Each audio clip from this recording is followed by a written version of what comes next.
Hey, today's workout is inspired from the pelvic floor workshop we had with Kate and Lindsay from Back on Track in the last week.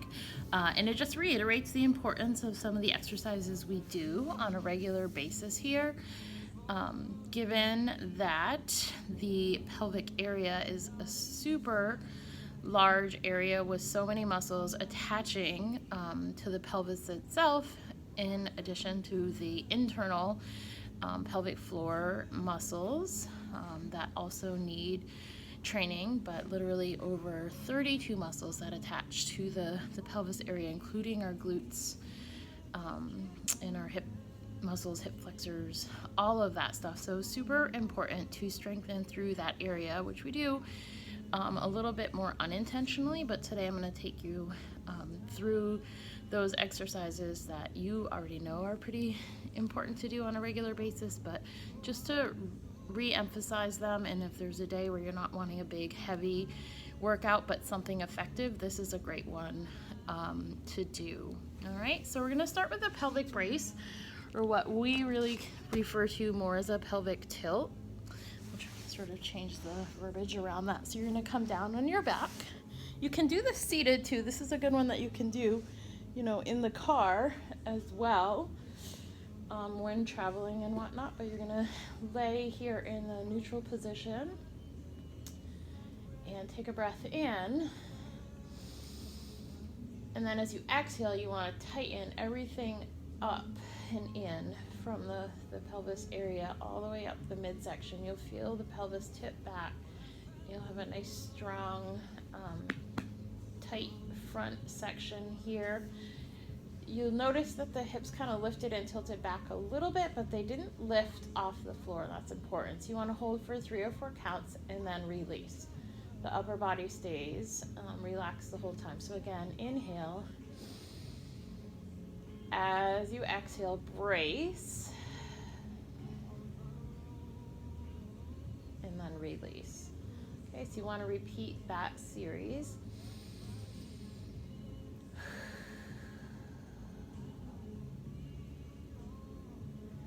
Doing about 10 repetitions for 2 to 3 sets, however much time you want to dedicate to your workout. Next, we're going to go to the crab walks with the band, which we are very used to doing. So I am preferring the mini band in this. So about a quarter of the way up the leg.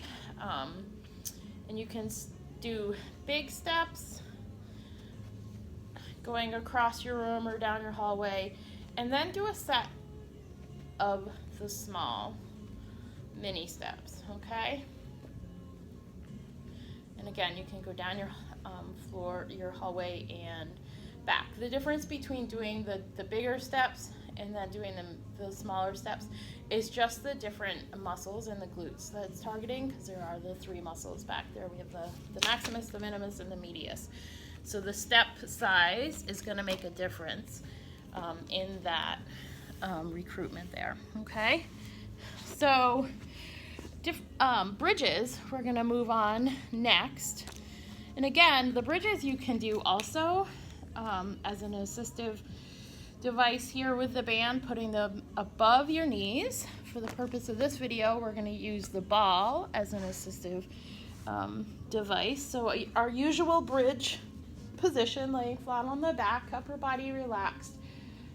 You're going to squeeze the ball a little bit or put it in between your knees, and as you lift, you're going to squeeze it a little bit.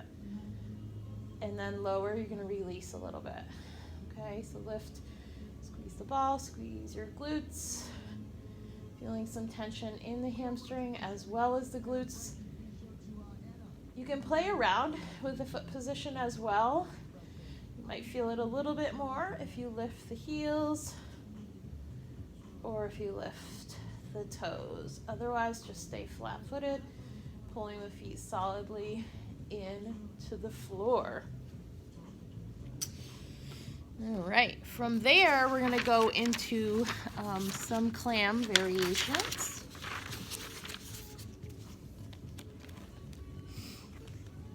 So we're gonna go ahead and put that band back on above our knee. You're gonna come onto your side, so you can either be up on your elbow or you can relax down here. And to intensify the clam a little bit, sometimes we leave our knees out, but to really maximize and intensify, we can bring the knees up and in at about, if we have like a 90-degree angle right here, okay? You want to stay a little bit more rolled forward to keep the work in the glute so it's not going into the back. So think about that. If you feel a little more forward than back, that's good. And then you're just going to open and close. As usual, not coming all the way down and resting that muscle. So do all the reps there. So for all of these exercises, really we're just looking at 10 reps per side, or 10 reps total, if it's not a per side exercise, for about 3 sets, okay? Another variation is to come up, put your heels together, flare your toes out a little bit, and then open and close. Again, finding that gentle pelvic brace so you can hold yourself accountable for that as you do that. And I'm really feeling the burn on that already. All right, so we have those. Otherwise, when we talk about, you know, the pelvic area and whatnot, sitting and standing is an important issue. So just practicing balancing on one foot is great for this area as well. If you have one of the agility discs, that's great, or any unstable surface, so you could maybe do it on a pillow. Bosu is fine, or just start on the carpet. So just standing and balancing on one foot. All right, so, you know, work up to 10 to 30 seconds at a time and switch. This is going to be a better option for you than just standing and shifting off to one side. All right, so definitely some good stuff there. From there, because of a lot of the sitting that we do, some other great exercises are just anything that's going to strengthen that posterior chain. So when we're doing things like deadlifts, reverse lunges especially, so you can add that into this program with or without weight, but again, bigger lower body muscles so they can withstand a little more resistance. So if I had weight, it would be pretty heavy right now, but for that reverse lunge, you just want to step back and down, drop the weight into the front heel, push up, step back in. By stepping backwards, you are loading the back side of the body, as opposed to when we lunge forward, we're really loading the front side of the body, okay? Just work the range of motion that's safe for your body without pain and compensation through the knees. You don't have to come quite as low as I am. I'm going to be right back.